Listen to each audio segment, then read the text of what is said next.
کیا آپ جانتے ہیں خدا کی مرضی آپ کے لیے کیا ہے؟ کیا آپ جانتے ہیں خدا آپ کے لیے کیا چاہتا ہے؟ خدا کی مرضی ہے کیا؟ سب سے پہلے میں آپ کا شکر گزار ہوں کہ آپ نے یہ ویڈیو دیکھنے کے لیے وقت نکالا ہے۔ آپ میرے ساتھ مل کر خدا کا کلام سیکھتے ہیں۔ خدا آپ کو بہت برکت دے۔ خدا کی مرضی جاننا بہت ضروری ہے۔ جی ہاں، کئی بار ہمارے ذہنوں میں یہ سوال آتا ہے، کئی بار ہم یہ سوچتے ہیں کہ خدا کی مرضی میرے بارے میں کیا ہے۔ پچھلی ویڈیوز میں آپ نے دعا کے بارے میں سنا، میرے ساتھ مل کر سیکھا۔ آج آپ میرے ساتھ مل کر سیکھیں گے کہ خدا کی مرضی کیا ہے۔ خدا کی مرضی جاننے کے لیے سب سے بہترین طریقہ یہ ہے کہ ہم بائبل مقدس میں سے دیکھیں کہ خدا ہم سے کیا چاہتا ہے، ہمارے بارے میں خدا کی کیا مرضی ہے۔ خداوند یسوع نے کہا ہے کہ اس کے حقیقی رشتہ دار وہ ہیں جو خدا کی مرضی پر چلتے ہیں۔ مرکز 3 باب آیت نمبر 35 میں لکھا ہے، کیونکہ جو کوئی خدا کی مرضی پر چلے وہی میرا بھائی اور میری بہن اور ماں ہے۔ 2 بیٹوں کے بارے میں ایک تمثیل کا ذکر انجیل مقدس میں پایا جاتا ہے، اور اس تمثیل میں یسوع سردار کاہن اور بزرگوں کی سرزنش اس لیے کرتا ہے کہ وہ خدا کی مرضی کو پورا کرنے میں ناکام ہوئے، بالخصوص وہ نہ تو پچھتائے اور نہ اس کا یقین کیا۔ متی کی انجیل 21 باب آیت نمبر 32 میں لکھا ہے، کیونکہ یوحنا راست بازی کے طریق پر تمہارے پاس آیا اور تم نے اس کا یقین نہ کیا، مگر محصول لینے والوں اور کسبیوں نے اس کا یقین کیا، اور تم یہ دیکھ کر پیچھے بھی نہ پچھتائے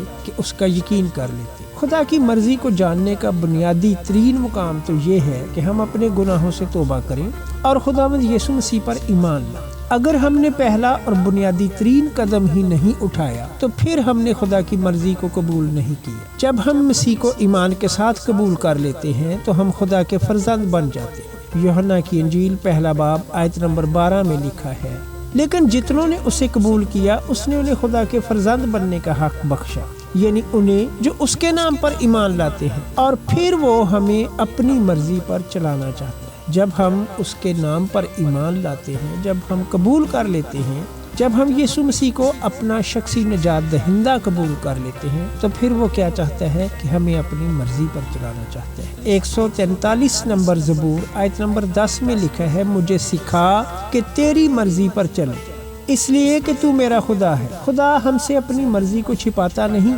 بلکہ وہ اسے ہم پر ظاہر کرنا چاہتا ہے۔ حقیقت تو یہ ہے کہ اس نے اپنے کلام میں بہت ساری طریقوں سے اپنی مرضی ہم پر ظاہر کرنے کے لیے بہت ساری ہدایات دی ہیں۔ ہمیں ہر ایک بات میں خدا کی شکر گزاری کرنے کی ضرورت ہے، کیونکہ ہماری بابت یہی خدا کی مرضی ہے۔ پہلا تسنلیکیوں 5 باب آیت نمبر 18 میں لکھا ہے، ہر ایک بات میں شکر گزاری کرو، کیونکہ مسیح یسوع میں تمہاری بابت خدا کی یہی مرضی ہے۔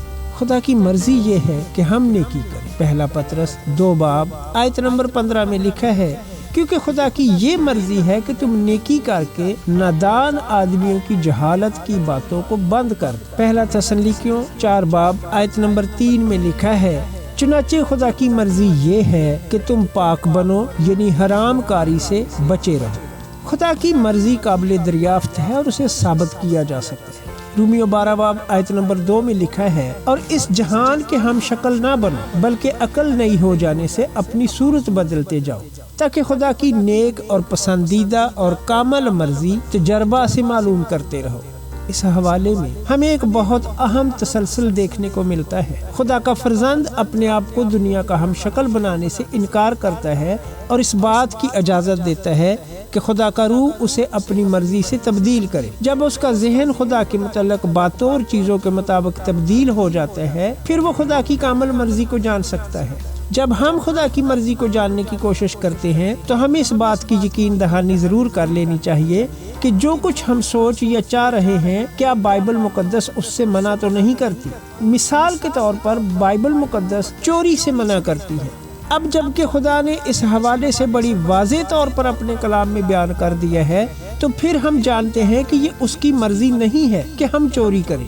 ہمیں ایسے کسی کام میں مدد کے لیے خدا سے دعا کرنے کی بھی قطعی کوئی ضرورت نہیں۔ مزید ہمیں یہ بھی دیکھنے کی ضرورت ہے کہ جو کچھ ہم کرنے کا سوچ رہے ہیں اس سے خدا کے نام کو جلال ملنا چاہیے، اور ہماری اپنی اور ہمارے ساتھ دیگر لوگوں کی روحانی ترقی ہونی چاہیے۔ کئی دفعہ خدا کی مرضی کو جاننا مشکل ہوتا ہے، کیونکہ بہت دفعہ اس کے لیے کافی صبر کی ضرورت ہوتی ہے۔ یہ فطری سی بات ہے کہ ہم اکثر یہ چاہتے ہیں کہ ہم ایک ہی بار خدا کی ساری مرضی یا ہر ایک چیز کے بارے میں اس کی مرضی کو جان لیں، لیکن حقیقت میں ایسا ممکن نہیں ہے۔ وہ اکثر ایک وقت میں ایک چیز کے بارے میں ہم پر اپنی مرضی کو ظاہر کرتے ہیں، یعنی ایک وقت میں ایک قدم۔ ہر دفعہ ہم ایک قدم آگے بڑھتے ہیں اور یہ چیز ہمیں خدا پر زیادہ بھروسہ کرنے میں مدد کرتی ہے۔ یہاں پر اہم چیز یہ ہے کہ جب ہم خدا سے مزید آگے کے لیے ہدایت کا انتظار کر رہے ہوتے ہیں تو ہم اس سارے عرصے میں وہ نیک کام کرنے میں مصروف ہوتے ہیں جو اس کی مرضی ہے۔ یعقوب 4 باب آیت نمبر 17 میں لکھا ہے، پس جو کوئی بھلائی کرنا جانتا ہے اور نہیں کرتا اس کے لیے یہ گناہ ہے۔ بہت دفعہ ہم چاہتے ہیں خدا ہمیں مخصوص چیزوں یا کاموں کے حوالے سے بالکل واضح طور پر سب کچھ بتا دے کہ جیسے کہاں پر کام کریں، کہاں پر رہیں، کس سے شادی کریں، کیا خریدیں۔ خدا ہمیں انتخاب کرنے کی اجازت دیتا ہے، اور اگر ہم اپنے آپ کو اس کے تابع رکھتے ہیں تو وہ ہم پر مختلف طریقوں سے ہمارے غلط انتخاب کو بھی ظاہر کر دیتا ہے۔ دیکھیے اعمال 16 باب آیت نمبر 6 تا 7 میں لکھا ہے، اور وہ فروگیا اور گلتیا کے علاقہ میں سے گزرے کیونکہ روح القدس نے انہیں آسیا میں کلام سنانے سے منع کیا، اور انہوں نے موسیہ کے قریب پہنچ کر بتونیہ میں جانے کی کوشش کی، مگر یسوع کے روح نے انہیں جانے نہ دی۔ جس قدر زیادہ ہم کسی شخص کو جانتے ہوں اسی قدر زیادہ ہم اس شخص کی خواہشات اور مرضی کو جان سکتے ہیں۔ ایک مثال ہے، اگر کسی بچے کی گیند اچھلتی ہوئی گلی کی دوسری طرف چلی جاتی ہے تو وہ خود اس کے پیچھے بھاگ کر نہیں جاتا، کیونکہ وہ جانتا ہے کہ اس کے پاپا اس بات کو پسند نہیں کریں گے۔ اس کو ہر ایک صورتحال میں اپنے باپ کی مرضی کو پوچھنے کی ضرورت نہیں ہوتی، کیونکہ وہ بہت ساری باتوں میں یہ جانتا ہوتا ہے کہ اس کا باپ کیا کہے گا، کیونکہ وہ اپنے باپ کو بخوبی جانتا ہے۔ خدا کے ساتھ ہمارے اس تعلق کے حوالے سے بھی یہی بات بالکل سچی ثابت ہوتی ہے۔